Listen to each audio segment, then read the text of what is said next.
Les combats se poursuivent dans le Donbass plus de 100 jours après le début de l'invasion russe en Ukraine. C'est dans cette région que se joue désormais une guerre d'usure sur le long terme, selon les mots du secrétaire général de l'OTAN, Jens Stoltenberg.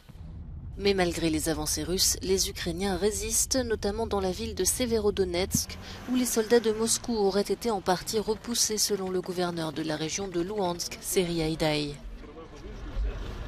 Dans le même temps, les évacuations de civils se poursuivent, comme ici à Kostiantynivka, dans la région de Donetsk.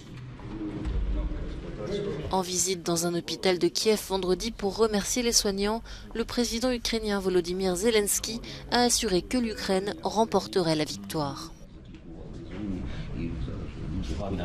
Il y a exactement 100 jours, nous nous sommes tous réveillés dans une réalité différente.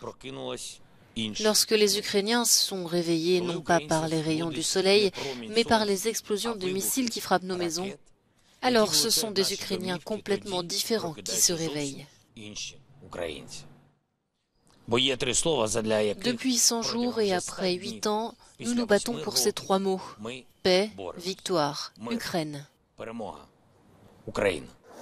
Après 100 jours de guerre, l'économie ukrainienne est lourdement impactée et 15,7 millions de personnes ont besoin d'une aide humanitaire d'urgence, selon le coordinateur de crise des Nations Unies pour l'Ukraine, Hamid Awad.